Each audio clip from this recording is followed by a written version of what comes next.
به عنوان مقدمه ویدیوی امروز فقط میخوام یه جمله بگم. خیلی راحت‌تر از اون چیزی که حتی بتونید فکرشو بکنید میشد از سریالی شدن قاتل امروزمون جلوگیری کرد.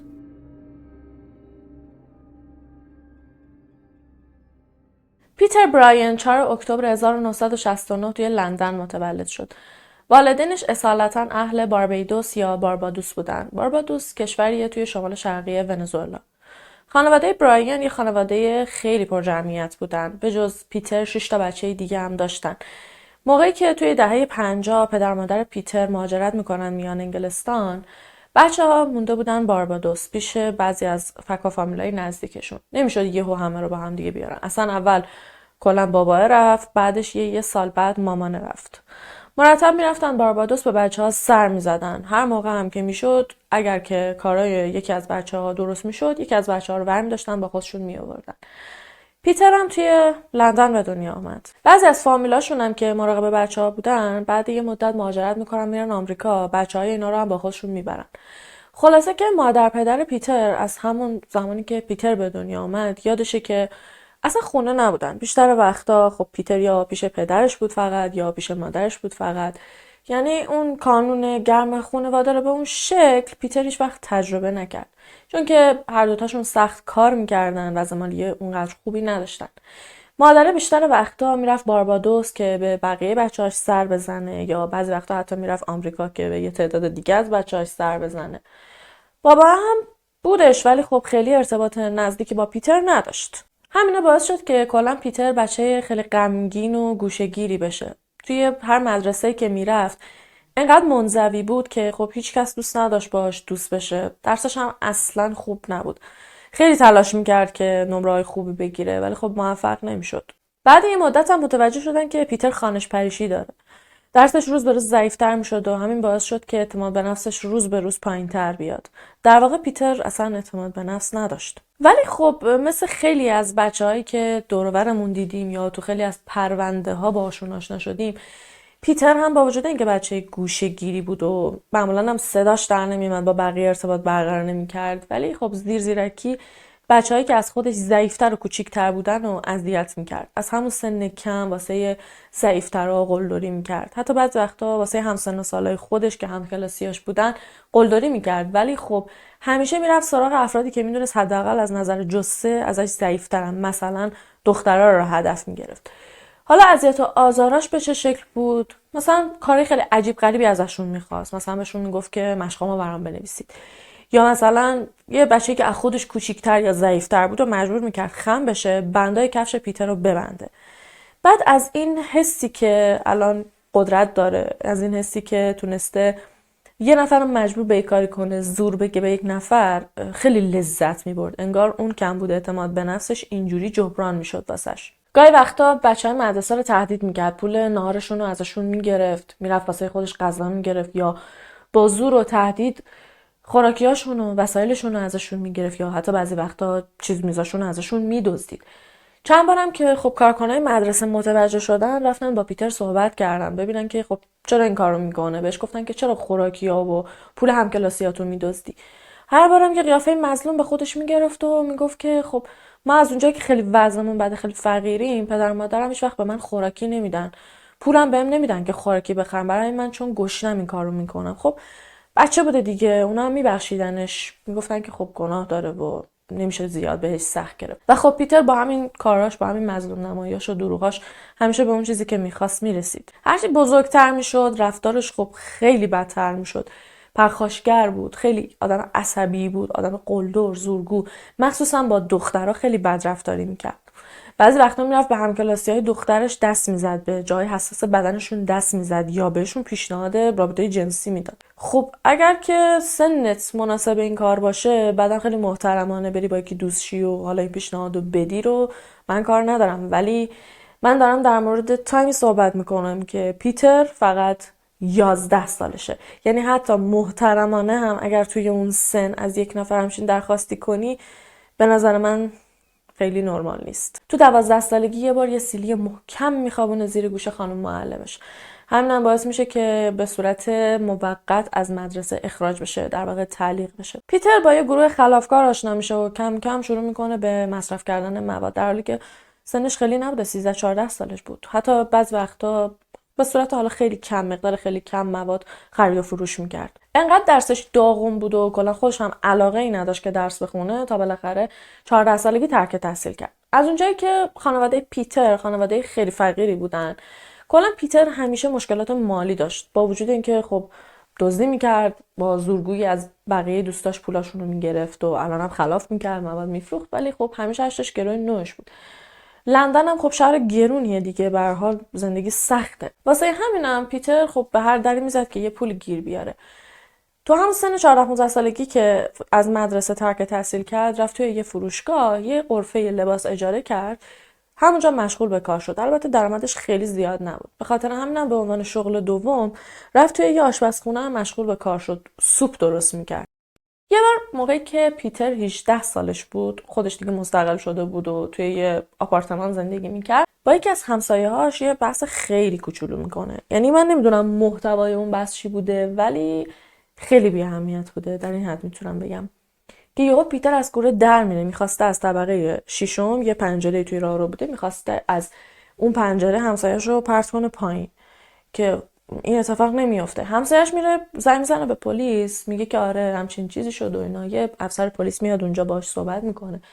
همسایه قسم میخورد، میگفت که به خدا هیچی من بهش نگفتم، ما سر یه مسئله خیلی کوچیک داشتیم صحبت میکردیم، یهو بی دلیل، کاملا بی دلیل از کوره در رفت و میخواست این کارو بکنه. ولی خب از اونجایی که هیچ اتفاقی برای اون آقا نیفتاده بود، گفتن که خب چیزی نشده دیگه، تا زمانی که بلای سرت نیومده نمیتونی شکایت کنی. واسه همین اون آقا نتونست از پیتر شکایت بکنه. پیتر هر چقدر سعی میکرد نمیتونست شغل خیلی خوبی پیدا بکنه، تا اینکه تو 19 سالگی با خودش فکر کرد که شاید اگه برم کالج یه مدرکی چیزی بگیرم، یکم اوضاعم بهتر شه، بتونم حداقل یه کار بهتری پیدا بکنم. خلاصه میره کالج ثبت نام میکنه و یک سالی هم توی کالج درس میخونه. ولی خب از اونجایی که ما میدونیم گیرایش خیلی هم بالا نیست، فقط میتونه یه سری دروس خیلی پایه و ابتدایی مثل انگلیسی پایه و ریاضی پایه و اینا رو پاس کنه. همزمانم میره توی یه بوتیک و مشغول به کار میشه. اون بوتیک مال یه خانواده هندی به اسم آقا و خانم شف بود. آقا و خانم شف یه لباس فروشی کوچولو موچولو واسه خودشون زده بودن. طبقه بالای لباس فروشی هم خونه‌شون بود. به جز خودشونم یه دختر به اسم نیشا داشتن که 20 سالش بود و علوم رفتاری میخوند، اونم دانشجو بود، توی کالج درس میخوند. یه پسر 12 ساله به اسم بابی هم داشتن که بعضی وقتا بابی و نیشا هم میمدن توی مغازه. کلا یه کسب و کار خانوادگی بود. درسته که پیتر اونجا استخدام شده بود، ولی اصلا سرکار نمیومد. مثلا میرفت یه هفته‌ای نمیومد، 2 هفته‌ای نمیومد، بعد باز دوباره برمیگشت سر کار، میپیچوند. بیشترم البته میرفت سراغ کارهای خلاف، چون خب اونا پولش بهتر بود دیگه. حالا شاید سوال باشه که چرا خانم آقای شف چیزی بهش نمیگفتن که مثلا خونه خالص مگه هر موقع دلت بخواد بری و بیای؟ به خاطر اینکه پیتر یه جورای کارگر روزمزد به حساب میومد. هر موقع میومد توی فروشگاه، همون روز اگر کار میکرد حقوق همون روزو بهش میدادن. یعنی اگه میرفت 1 ماه هم نمیومد، خب حقوقی هم بهش نمیدادن. برای همینم خیلی سخت نمیگرفتن بهش. نیشا تو ساعتایی که کلاس نداشت میومد توی بوتیکشون و کار میکرد. ارتباطش هم با پیتر خیلی معمولی بود. نمیشه گفت با هم بد بودن، ولی اینجور هم نبود که خیلی با هم دیگه صمیمی باشن. اکتبر 1992 در حالی که پیتر داشته مواد به یکی میفروخته، میگیرنش. میره زندان و یه چند وقتی زندان بوده. بعد یه چند ماه میاد بیرون و دوباره برمیگرده، میره توی بوتیک و کار میکنه. مارچ 1993 هم خانم آقای شف متوجه میشن که پیتر از بوتیک لباس کش میره. به خاطر همینم اخراجش میکنن. پیتر خیلی ناراحت بود از اینکه اخراجش کردن. یعنی تو ذهن خودش خیلی الکی انداختنش بیرون. برای همینم از اونجایی که دیگه تا الان متوجه شدید پیتر ذهنش کلا یکم عجیب و غریبه، نمیتونست به این راحتی کنار بیاد که خب من یه کار اشتباهی کردم، تاوانش هم این بوده که منو اخراج کردن. نه، اصلا نمیتونست اینجوری فکر بکنه، طرز فکرش اینجوری نبود. برای همینم تصمیم گرفت که از خانواده شف انتقام بگیره. 18 مارچ 1993 ساعت 7 بعد از ظهر نیشا و داداشش توی بوتیک بودن. مامانشون تو خونه بود، طبقه بالا، داشت شام درست میکرد. باباشون هم کلا نبود. بابی داشت توی بوتیک هم تو میچرخید واسه خودش. نیشا هم پای تلفن داشت با دوستش صحبت میکرد که یهو پیتر وارد میشه. نیشا انقدر غرق صحبت با دوستش بود که اصلا متوجه ورود پیتر نمیشه. پیتر با خودش یه چکش آورده بود. موقعی که اومد توی مغازه متوجه شد که نیشا پشتش به پیتره. حواسش به پیتر نیست. ولی خب همون لحظه بابی رو دید که انگار متوجه حضور پیتر شده بود. رفت سراغ بابی و 2 ضربه به سر بابی زد. بعد رفت سراغ نیشا و با همون چکش 5-6 ضربه به سر نیشا زد. جوری که پوست سرش باز شد و مغزش از سرش زد بیرون. بابی درسته که به سرش ضربه خورده بود ولی خب تونست از مغازه فرار کنه. بدو رفت بیرون که کمک بیاره. پیتر هم دوید دنبالش. همون موقع یه رهگذر این صحنه رو دید که یه مرد دیوونه با چکش از مغازه دوید بیرون دنبال یه پسر بچه‌ای که سرش غرق در خونه. رهگذر تا چند تا خیابون بالاتر هم رفت دنبالشون ولی خب گمشون کرد. بابی رو پیداش کردن و رسوندنش بیمارستان ولی خب اثری از پیتر نبود. بابی خدا رو شکر نجات پیدا کرد و فقط سرش بخیه خورد. اما خب متاسفانه موقعی که نیشا رو داشتن میرسوندن بیمارستان توی همون مسیر از دنیا رفت. یه چیزی هولوش 2 ساعت بعد پیتر رو پیدا کردن در حالی که از بالکن یه خونه خودش رو آویزون کرده بود که یهو تعادلش رو از دست میده و روی جفت پاهاش سقوط میکنه میفته پایین که جفت پاهاش نمیتونم بگم شکست، در واقع خورد و خاکشیر شد. پاهای پیتر انقدر داغون شد که توی پاهاش پلاتین گذاشتن. موقعی که باهاش صحبت کردن گفت که قصد داشته خودکشی بکنه ولی خب لحظه آخر پشیمون میشه و اینکه افتاده به خاطر این بوده که تعادلش رو از دست داده. پیتر توی بیمارستان روی یه تیکه کاغذ شماره تلفن نوشت و داد دست پرستار. پرستار فکر کرد که خب این شماره یکی از اقوامشه. زنگ زد و متوجه شد که اون تلفن پدر نیشا، چون زنگ زد گفتش که آره یه آقایی آوردن و اینجوریه و داستان که پدر نیشا میگه که این در واقع کسیه که به دختر و پسر من حمله کرده. به خاطر همینم پرستار خیلی سریع میره و با پلیس تماس میگیره. In March 1993, Brian walked into a clothes shop in Chelsea, West London, where he'd previously worked. He took a hammer to the head of the shop owner's daughter, Nisha Sheikh, and killed her in front of her 12-year-old brother. 20 مارچ پیتر رو دستگیرش کردن و به قتل نیشا و اقدام به قتل بابی متهم شد. ولی خب دستگیری به این معنی نیست که با خودشون بردنش. دستبند زدن به دستش، دیدید توی فیلم‌ها دستبند میزنن به دست بعد میزنن به تخت بیمارستان به خاطر اینکه فرار نکنه. یه نگهبانم واسش گذاشتن ولی انقدر وضعیت پاهاش داغون بود که نمیتونستن ببرنش اداره پلیس. بعد صبر میکردن تا یکم پاهاش بهتر شه. بالاخره 30 آپریل از بیمارستان مرخص شد در حالی که روی ویلچر نشسته بود. منتقلش کردن به زندان بریکستون. مادر نیشا موقعی که فهمید پیتر رو دستگیر کردن یه نامه نوشت، یه نامه بلند بالا توضیح داد همه چیزو در مورد اینکه توی تمام این سالها پیتر چه بلاهایی سر این خانواده آورده که اون نامه متنش خب خیلی طولانیه. من یه چند تا موردش رو واسهتون میخونم. 1 سال قبل از اینکه نیشا کشته بشه پیتر یه روز میره توی زیرزمین فروشگاه، از توی زیرزمین یه چکش برمی‌داره با خودش میاره بالا. چکش رو میاره بالا میذارتش کنار در ورودی. بعد یهو میره چکش رو ور میداره میگیره تو دستش، از این ور فروشگاه میرفت اون ور فروشگاه. بعد مثلا ورش می‌داشت میذاشتش توی شلوارش. مادر نیشا این صحنه رو میبینه، بهش میگه زشته، چیکار داری میکنی؟ اصلا مشتری بیاد ببینه چه فکری میکنه؟ این چکشو بذار کنار. پیتر هم قبول میکنه، چکشو میذاره کنار. مادر نیشا بهش میگه که نه بذارش تو زیر زمین.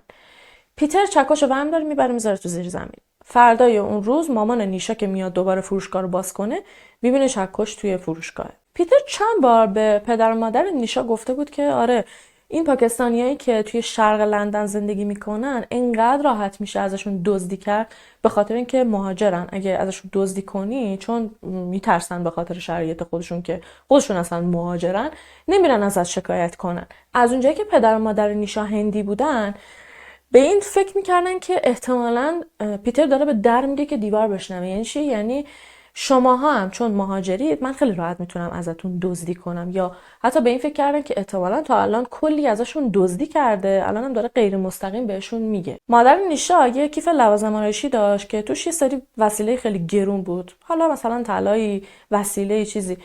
اون کیف گم میشه، هر چی فروشگاه رو میگردن پیداش نمیکنن. بعد مادر نیشا میره به پیتر میگه که تو کیفمو ندیدی. پیتر یهو برمیگرده میگه که کدوم کیف؟ در صورتی که این کیفه کلا مثلا مادر نیشا همیشه تو دستش بوده، همه دیده بودن که این کیف مال مادر نیشا. پیتر برمیگرده میگه که مثلا تو عمرم همچین کیفی ندیدم. بعد موقعی که مادر نیشا داشته دنبال کیفش میگشتن تو فروشگاه رو زیر رو میکرده، هر داشته به مادر نیشا میخندیده. توجه کنید که مادر نیشا کارفرمای پیتر بود و پیتر الان داشت کارفرمای خودش رو مسخره میکرد.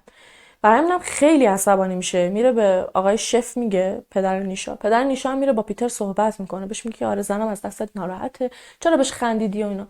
ولی خب پیتر همیشه با آقای شف خیلی محترمانه رفتار میکرده، خیلی مؤدب بوده. برای همین بهش میگه که من معذرت میخوام، قصدی نداشتم، میخواستم مثلا فضا عوض بشه. یه روز دیگه هم موقعی که مادر نیشا و پیتر توی فروشگاه بودن، پیتر میره از توی یکی از قفسه ها یه کمربند برمیداره. بعد با سگک کمربنده هی به شوخی میزده توی ساق پای مادر نیشا، نه که به حالت مثلا کتک زدن و محکم و اینا، ولی اصلا چرا باید همچی کاری رو با کارفرمای خودت بکنی؟ اصلا چرا باید همچی شوخی بکنی؟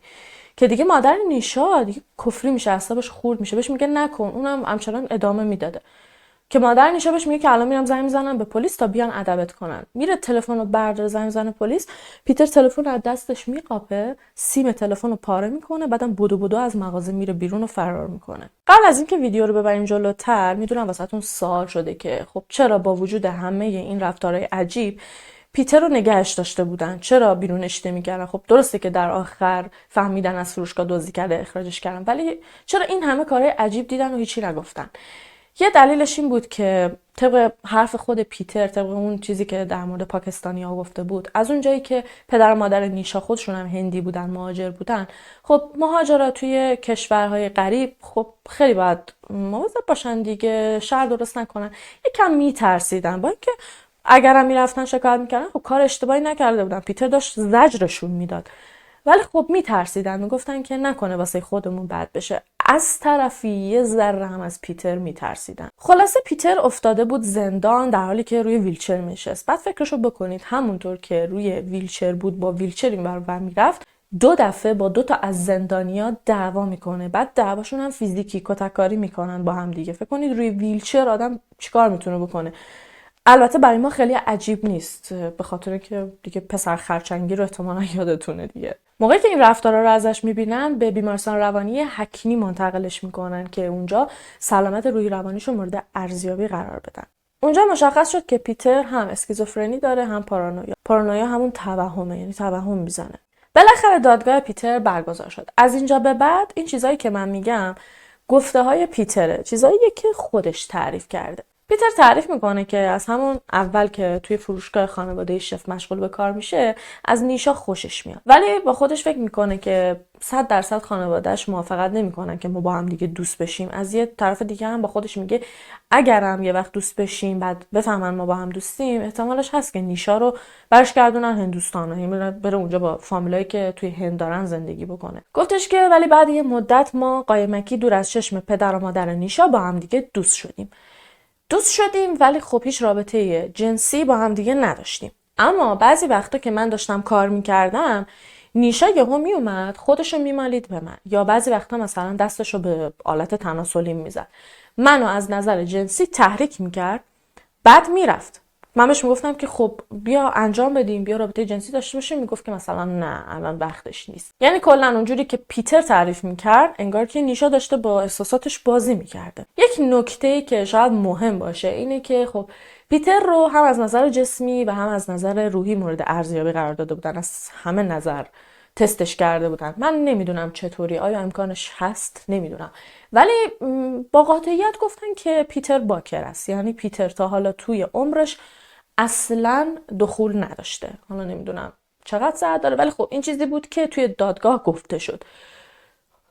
طبق حرفای خود پیتر، اگر که حرفاش درست باشه، گفتش که خب من تا حالا رابطه جنسی نداشتم، نیشا رو دوستش داشتم، میومد منو از نظر جنسی تحریک میکرد، ولی اجازه نمیداد با هم دیگه باشیم. از یه طرف این فشار روی من بود، از یه طرف دیگه یه سری مشکلات خانوادگی داشتم. تعریف میکنه، میگه که یه بار رفته بودم باربادوس که به خواهربرادران که اونجا بودن سر بزنم.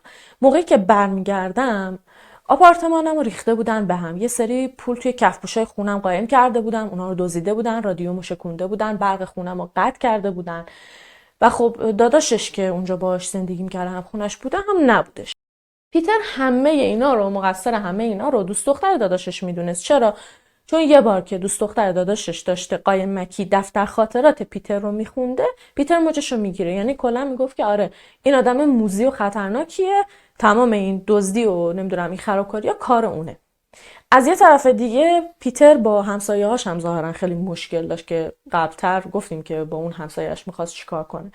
گفتش که آره همسایه‌های من چیکار می‌کردن؟ میومدن گوششون رو میچسبوندن به دیوار، صداهایی که توی خونه من بود گوش میدادن. مثلا اگر من میرفتم دستشویی، یهو میشنیدم که اونا هم میرن دستشویی. اگه من از پله ها میرفتم بالا، اونا هم از پله ها میرفتن بالا. هر کاری که من میکردم اونا هم تقلید میکردن. هدفشون هم این بود که منو دیوونه کنن. هدفشون این بود که با این کاراشون منو زجر بدن. خلاصه لپ کلام حرفای پیتر این بود که این کارای نیشا، کارای همسایه هم، کارای دوست دختر داداشم، مشکلاتی که توی ذهن خودم داشتم، من دو دل بودم بین اینکه آیا لندن زندگی کنم یا برم باربادوس زندگی بکنم. خلاصه تمام اینا دست به دست هم داد و باز شد که اون اتفاق پیش بیاد. پیتر میگه که من خیلی وقت بود که یه چکش توی خونم داشتم به اضافه 2 تا چاقو. گفت همیشه میترسیدم که با اینا یه بلای سر یه نفر بیارم. برای همینم 2 تا چاقوها رو یه روز ورمیداره میبره میذاره توی بوتیک پدر و مادر نیشا. چند روز بعدم اون چکشو برمیداره میبره میذاره توی زیر زمین. میخواسته که دم دستش نباشه که یه وقت مثلا نره داداشش یا همسایه‌هاشو باشون بکشه. موقعی که پیتر رو اخراجش کردن از بوتیک، خب تمام وسایلش رو دادن ببره. یکی از چیزهایی هم که با خودش برد همون چکشه بود. روز 18 مارچ خیلی عصبانی بود از اینکه اخراجش کرده بودن و تمام مشکلاتی هم که قبل‌تر گفتم همه بهش فشار آورد. تا اینکه ساعت 5 بعد از ظهر روز حادثه چکشو برمی‌داره میره سمت فروشگاه نیشا. اینا موقعی که میره داخل میبینه که نیشا پای تلفنه. طبق گفته‌های خود پیتر میگه که یه لحظه حس کردم نیشا برگشت و بهم گفتش که بیا به من تجاوز کن. خب این اصلا با هیچ عقلی جور در نمیاد. نیشا پای تلفن بوده، بعد یهو میبینه پیتر اومده توی فروشگاه، سرشو برمیگردونه میگه سلام چطوری، بیا به من تجاوز کن. اصلا با هیچ عقلی جور در نمیاد. و خب مشخصه اینا همه توهمات ذهنی پیتر بوده. پیتر ادامه داد که آره اول چند تا ضربه به سرش زدم، نیشا اصلا مقاومت زیادی نکرد، فقط موقعی که ضربه دوم زدم یه ذره مقاومت کرد، ولی هیچی نمیگفت، جیغ نزد، گریه نکرد، فقط زل زده بود توی چشمام. 5 بار بهش ضربه زدم. نیشا قبل از اینکه بمیره همونطور که توی چشمام زل زده بود بهم گفتش که باید بری خودتو از بالکن یه ساختمون پرت کنی پایین. این چیزایی که بهتون گفتم حرفای پیتر توی اون جلسات ارزیابی روانیشه. پیتر لحظه‌ای که این قتل رو انجام داده بود نه مواد زده بوده نه مست بوده. هیچ قرصی استفاده نکرده بوده. نمیشه گفت تو سلامت عقلی بوده 100%، توی سلامت عقلی خودش نبوده، اما خب روی مواد هم نبوده، مست هم نبوده. قبل از اینکه دادگاه شروع بشه پیتر یه نامه می‌نویسه واسه پدر نیشا. توش از پدر نیشا معذرت خواهی میکنه که دخترش رو کشته و میخواسته پسرش رو هم از بین ببره.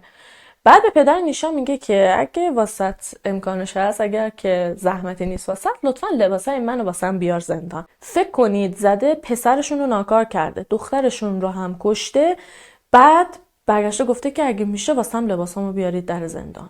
25 فوریه 1994 دادگاه نهایی پیتر برگزار شد.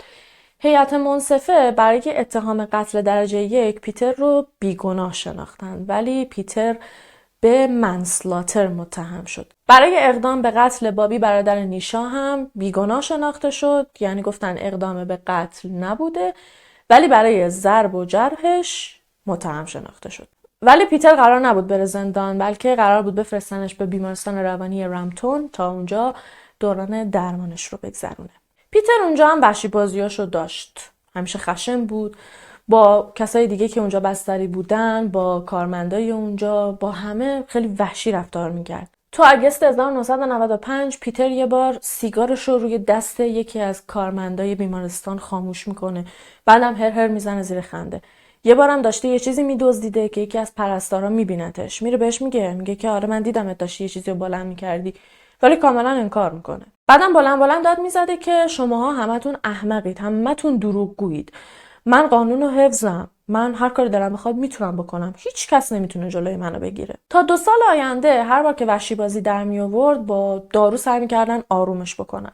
برای همین بیشتر وقتا پیتر یا خواب بود یا بیهوش بود یا گیج و منگ بود. در نتیجه خب کمتر اذیت میکرد دیگه. برای همینم رفته رفته آزار اذیتاش کمتر شد، رفتارش یه ذره بهتر شد، تا اینکه یه روز اومد به پرستارا گفت که من احساس میکنم خیلی حالم بهتر شده، دیگه اون خشم سابق رو توی وجودم ندارم. بیایید امتحانی دوز داروهامو کمتر کنید، ببینید وقتی که هوشیارم آیا بازم وحشی بازی در میارم یا نه.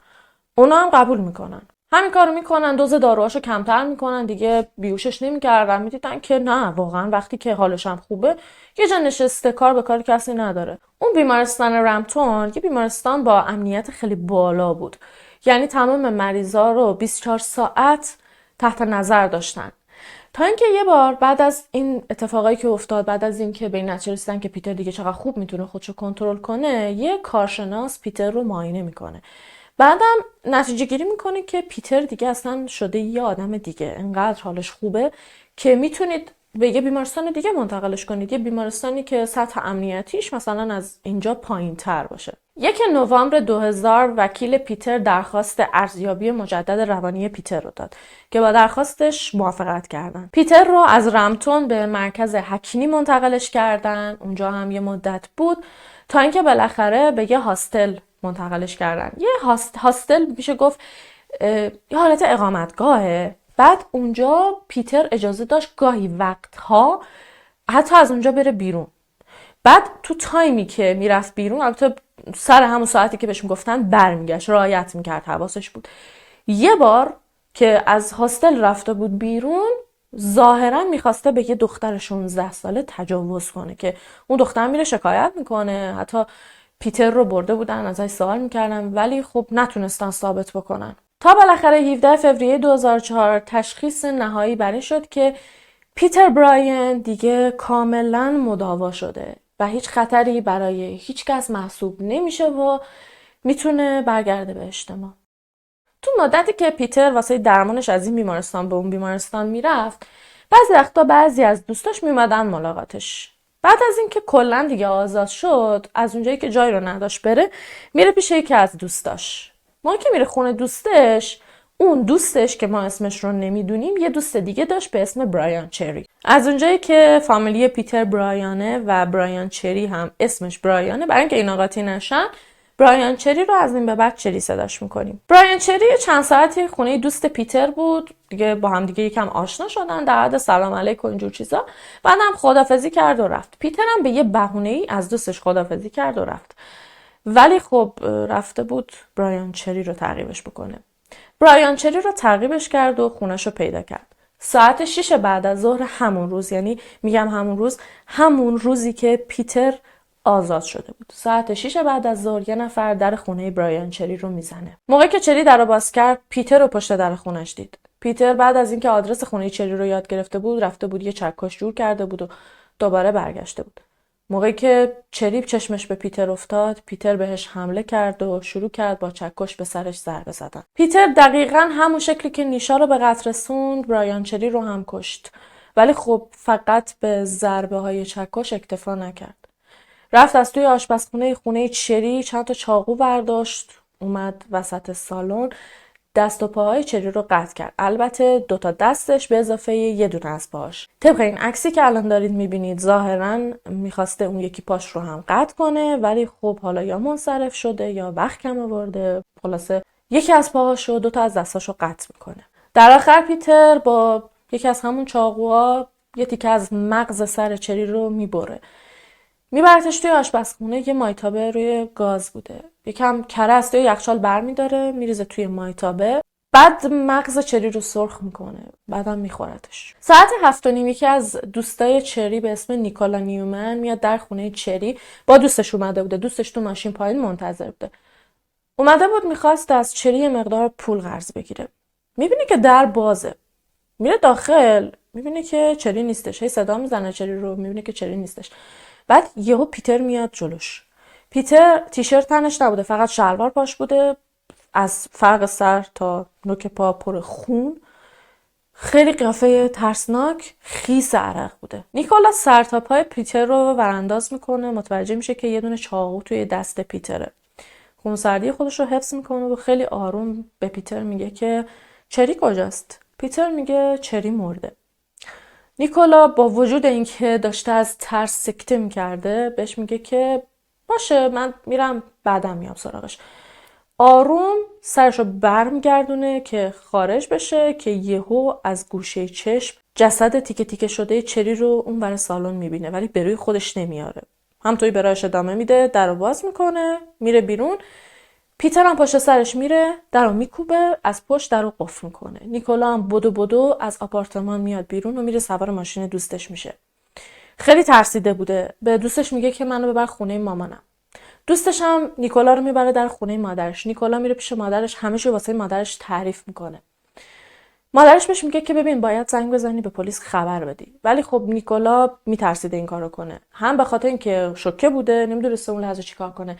همین که کلا نیکولا خودش معتاد بود. مواد فروش بود و الان تحت تعقیب بود. دنبالش بودن. حکم بازداشت خودش هم اومده بود. برای همینم میترسید زنگ بزنه پلیس. تا اینکه مامانش بالاخره زنگ میزنه پلیس و خیلی غیر مستقیم میگه که اونجا چه اتفاقی افتاده چون نمیخواسته دختر خودش گیر بیفته. میگه که آره برید به فلان آدرس یه اتفاق خیلی بدی افتاده. اصلا میدونم برای خیلیتون سوال شده که نیکولا چطوری انقدر خوب تونست شرایط رو مدیریت بکنه. دلیلش همین بود چون خودش با خلافکارای زیادی سر و کار داشت. اصلا اومده بود از چری پول قرض بگیره، می‌خواست بره مواد بخره.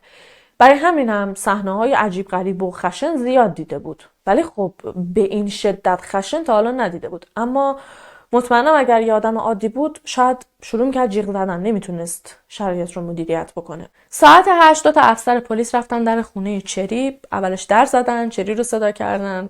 بعد متوجه شدن که در بازه، در شکسته بود. به خاطر همینم از اونجایی که مادر نیکولا بهشون گفته بود که یه اتفاق خیلی وحشتناک تو اون خونه داره میفته، با خودشون گفتن که واقعا فرصت نیست که منتظر حکم باشیم و بهتره که بریم داخل. موقعی که افسرهای پلیس رفتن داخل متوجه یه بوی خیلی وحشتناک شدن که من اسم میکنم بوی همون مغزی بود که توی کره سرخ شده بود. موقعی که افسرها اومدن داخل یهو پیتر رو جلوی روی خودشون دیدن. پیتر خیلی خونسرد غرق در خون جلوشون وایساده بود. باشون سلام احوال پرسی کرد. بعد بهش گفتن که چری کجاست، اشاره کرد به جسد تیکه تیکه شده چری و خیلی راحت اعتراف کرد به کاری که انجام داده. افسرهای پلیس به پیتر دستبند زدن. یکی از افسرها رفت خونه رو بررسی کنه ببینه که خب اوضاع از چه قراره. موقعی که رفت توی آشپزخونه پیتر یه پوزخندی زد و بهش گفت که مغزشو با کره سرخ کردم و خوردم، نمیدونی چقدر خوشمزه بود. موقعی که داشتن از آپارتمان میبردنش بیرون که سوار ماشین پلیس بکننش گفت که من این کارو کردم ولی نمیدونم چرا این کارو کردم. موقعی که از پیتر پرسیدن چرا جسدش رو تیکه تیکه کردی گفت که من میخواستم روح چری رو تسخیر بکنم. تیکه تیکش کردم که روحش رو ذره ذره از بدنش بکشم بیرون. پیتر توی مسیر واسه افسرهای پلیس تعریف کرد که کلاً چیکار کرده. اول به سر برایان چری با چکش ضربه زده، بعدم تیکه تیکش کرده. بعدش گفتن چه جوری تیکه تیکش کردی؟ گفت رفتم چند تا چاقو از تو آشپزخونه آوردم ولی خب یکم سخت بود بخوام دست و پاهاشو ببرم. اول با چکش به استخوناش ضربه زدم، استخوناشو له کردم، بعد با چاقو دست و پاشو بریدم. و خب موقعی که جسد برایان چری رو بردن کالبد شکافی متوجه شدن که حرفای پیتر کاملا درسته. به همون شکلی که خودش گفته بود جسد رو تیکه تیکه کرده بود. ساعت 2 صبح 18 فوریه چند تا روانشناس پیتر رو معاینه کردن تا ببینن آیا صلاحیت حضور در دادگاه رو داره یا نه. با وجود اینکه تشخیص دادن که پیتر شدیداً از نظر روانی مشکل داره و بیماره، اما اعلام کردن که در اون حد بیمار نیست که نشه توی دادگاه حضور پیدا بکنه. پیتر به جرم قتل برایان چری گناهکار شناخته شد و 23 فوریه به زندان بلمارش منتقل شد. زندان بلمارش توی انگلستان زندان خیلی معروفیه. هم زندان بلمارش و هم مکان بعدی که پیتر برایان قراره پاشو اونجا بذاره. اوضاع روی روانی پیتر توی زندان انقدر بد بود، انقدر آدم خطرناکی بود که با خودشون گفتن نه، زندان جای این آدم نیست. به خاطر همینم به بیمارستان برادمور منتقلش کردن. بیمارستان برادمور میشه گفت یکی از ترسناکترین و خطرناکترین زندانهای انگلستانه. در واقع شاید بشه گفت یکی از ترسناکترین زندانهای دنیاست که بیشتر مجرمای خطرناک و یعنی اون مجرمایی که خیلی وحشیان اصلا هیچ جوره نمیشه کنترلشون کرد اونجا هن. بیمارایی که توی این بیمارستان بستری هن اکثرا قاتلایی هن که توی زندانهای عادی نمیتونستن بذارنشون، اینقدر که وحشی و غیر قابل کنترل بودن. برای همین هم سطح امنیتی اون بیمارستان خیلی بالاه. ولی خب بنا به دلایل خیلی خیلی عجیب غریبی که در ادامه بهتون خواهم گفت، پیتر توی اون بیمارستان بالاخره تبدیل به یه قاتل سریالی میشه. 25 آپریل ساعت 6 بعد از ظهر، در حالی که پیتر فقط 10 روز بود که پاشو توی برادمور گذاشته بود، توی سالن غذاخوری با یکی دیگه از زندانیای اونجا به اسم ریچارد لاودول تنها بود. وقتی که میگم تنها بود یعنی همین 2 نفر اونجا بودن. ریچارد یه مرد 60 ساله بود که ما نمیدونیم جرمش چیه، به چه دلیل توی برادمور بوده.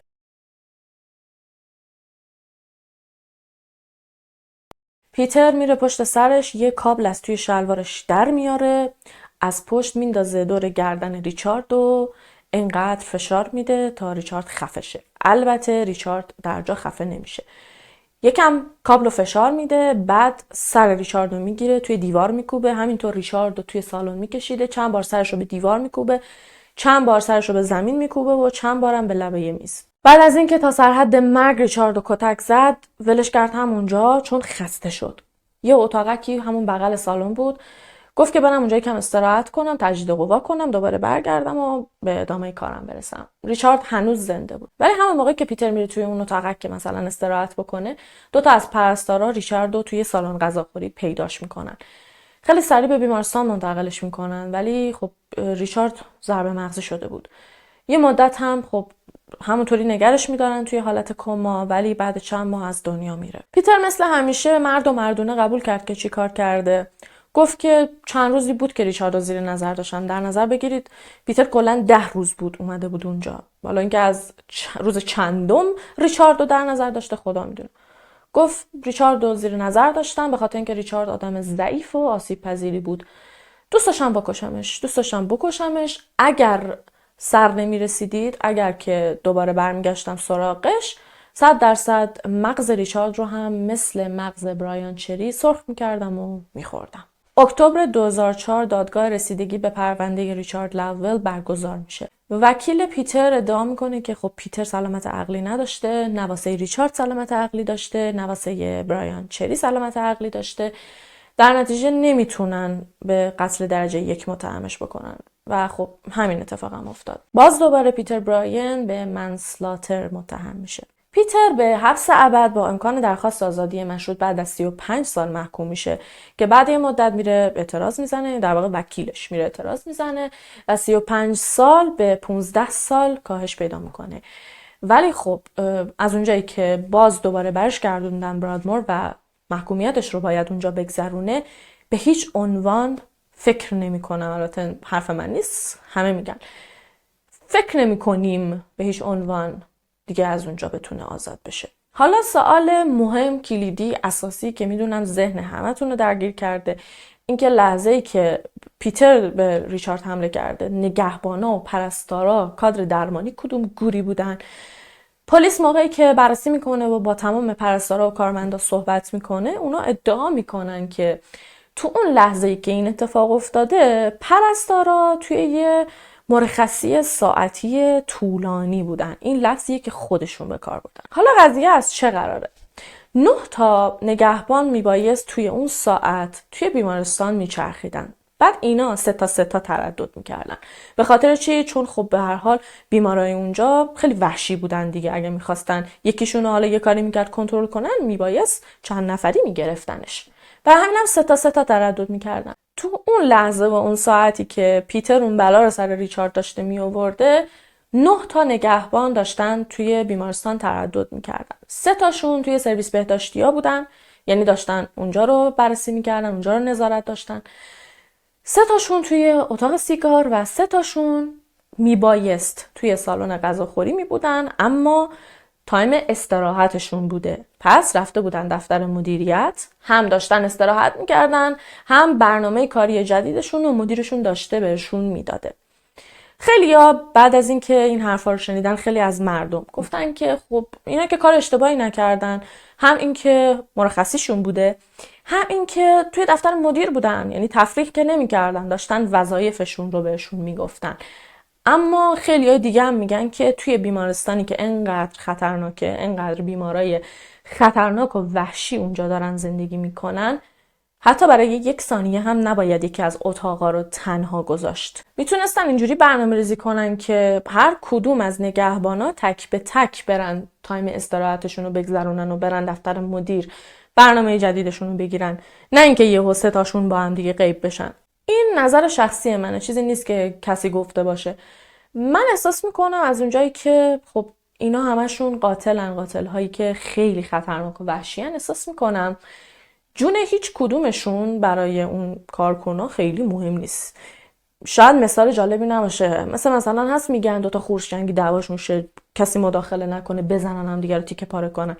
احساس میکنم اینا دیدن که این 2 تا درگیر شدن، منتها از ترس جون خودشون جلو نرفتن. آخه مگه میشه توی بیمارستانی که انقدر امنیتش بالاه، توی اون تایم به اون زیادی، یعنی یه چیزی هولوش 40-45 دقیقه پیتر داشته ریچارد رو کتک میزده؟ مگه میشه حتی 1 نفر هم از اونجا رد نشه؟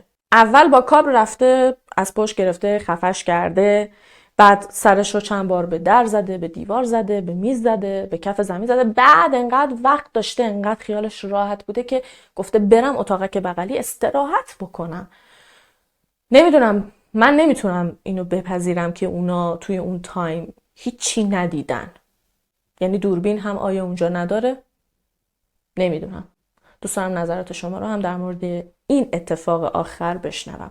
همونطور که اول ویدیو بهتون گفتم، قاتل سریالی امروز میتونست سریالی نباشه. اگر بعد از کشتن نیشا بهش حبس ابد میدادن و هیچ وقت آزادش نمیکردن، چه بسا نه برایان چری و نه ریچارد لاودول، کاری ندارم که احتمالاً اون خودش هم یه قاتلی چیزی بوده که توی برادمور بوده، کاری ندارم اصلا، ولی چه بسا این 2 تا آدم هیچ وقت کشته نمی‌شدن. پیتر در حال حاضر یه چیزی اولش 60 سالشه، همچنان توی برادمور داره دوران محکومیتش رو میگذرونه. از اونجایی با اطمینان میگم که فکر نمی‌کنم دیگه هیچ وقت بیاد بیرون، به خاطر اینکه سال 2004 که واسه قتل آخری محاکمه شد، از 2004 به این ور، یعنی 2019 میتونسته درخواست آزادی مشروط بده. اطلاع ندارم درخواست داده یا نه، ولی قطعا درخواست داده. ولی خب همچنان هنوز که هنوزه توی سال 2024 از زندان آزاد نشده و امیدوارم که هیچ وقت از زندان آزاد نشه. مرسی که این ویدیو رو هم تا آخر تماشا کردید. شبتون بخیر و تا ویدیو بعدی فعلا خداحافظ.